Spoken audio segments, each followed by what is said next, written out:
শ্রী গুরু জয়, শ্রী গুরু জয়, শ্রী গুরু জয়। আমি ইভা চক্রবর্তী আপনাদের কাছে আবার এক নতুন গুরু কথা নিয়ে এলাম। প্রথমে আমি আমার কুলদেবতা গিরিধারীলাল জিউর চরণে অনন্ত কোটি প্রণাম জানাই এবং ভগবান দাদুর রাতুল চরণে কোটি কোটি প্রণাম জানিয়ে আমি আমার গুরু কথা শুরু করব। এবং তার আগে আমি তাদের শ্রীচরণে শ্রীগুরু সঙ্গের সকল শিষ্য ভক্তদের মঙ্গল প্রার্থনা করছি। 1362 বঙ্গাব্দের আষাঢ় মাসে যখন শ্রী শ্রী গুরুদেব বর্ধমানে শুভ পদার্পণ করেন বরনীলপুর আশ্রমে, তখন সেখানে শ্রীগুরু পূর্ণিমার উৎসবাদি সুসম্পন্ন হওয়ার পর শ্রী শ্রী গুরুদেব তীর্থ ভ্রমণে যাবেন বলে তার কর্মসূচি নির্দিষ্ট। কিন্তু অতুলচন্দ্র দাস মাস্টারমশাই ছিলেন প্রমুখ ওখানকার অনেক শিষ্য ভক্তরা একান্তভাবে প্রার্থনা জানান শ্রী শ্রী গুরুদেবকে ঝুলন পূর্ণিমা পর্যন্ত ওইখানেই অবস্থান করার জন্য। বর্ধমানবাসীরাও একবার শ্রী শ্রী গুরুদেবকে নিয়ে ঝুলন উৎসব করার সংকল্প করলেন। 13ই শ্রাবণ একাদশী শ্রী শ্রী রাধাকৃষ্ণের ঝুলন যাত্রার অধিবাস করে প্রতিদিন যথারীতি পূজা অর্চনাদি সহ 17ই শ্রাবণ পূর্ণিমাতে ঝুলন যাত্রাও উৎসব সুসম্পন্ন হয়। এবার উৎসব পূজাদি করেন নীলপুর নিবাসী পণ্ডিত শ্রীযুক্ত হরিনাথ চট্টোপাধ্যায় মশাই। অধিবাসের পরদিন 14ই শ্রাবণ সন্ধ্যা পূজারতি কীর্তনাদির পর শ্রী শ্রী গুরুদেব সেবার কাজ সেরে বাইরে এসে হঠাৎ জিজ্ঞাসা করলেন, রাত তখন 11টা, বেলগড়িয়া থেকে কেউ এসেছে কিনা। উপস্থিত কেউ কোনো খোঁজ দিতে পারল না। শ্রী শ্রী গুরুদেব সকলকে ভালোভাবে খুঁজে দেখতে বললেন।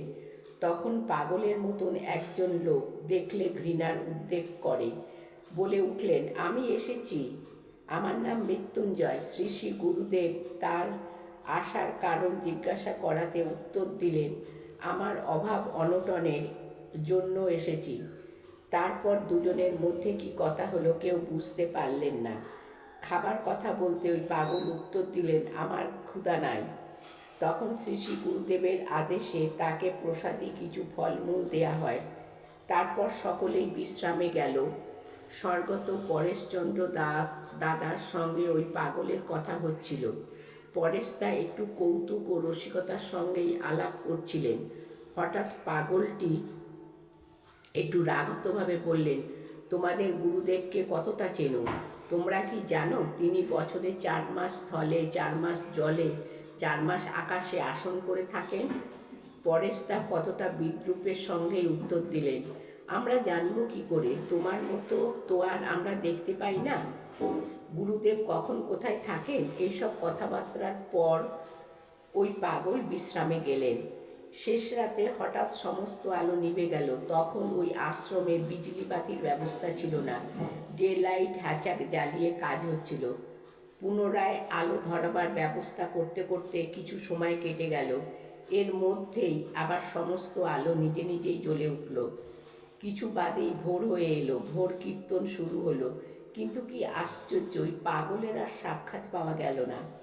সকলে শ্রী শ্রী গুরুদেবের কাছে ওই পাগলের বিষয় এবং আলো নিভে গিয়ে আবার আপনা থেকে জ্বলে ওঠার রহস্য জানার জন্যে একান্ত উদ্গ্রীব হয়ে শ্রী শ্রী গুরুদেবের কাছে বারবার বিনীত আবেদন জানাতে লাগলেন।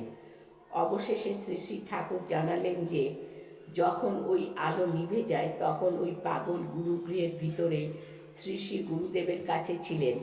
উভয়ের মধ্যে কয়েকটি প্রয়োজনীয় কথাও হয়েছে। ওই পাগল আর কেউ নন, স্বামী ব্রহ্মানন্দ। তিনি নীলকণ্ঠ পর্বতের ওপরে কুঠিরে থাকেন। এইসব সাধু মহাত্মগণ প্রচণ্ড দৈব বলের অধিকারী। হঠযোগে তারা এইরূপ চলাফেরা করে থাকেন। তার আগমনের জন্যে এদেশ ধন্য হল।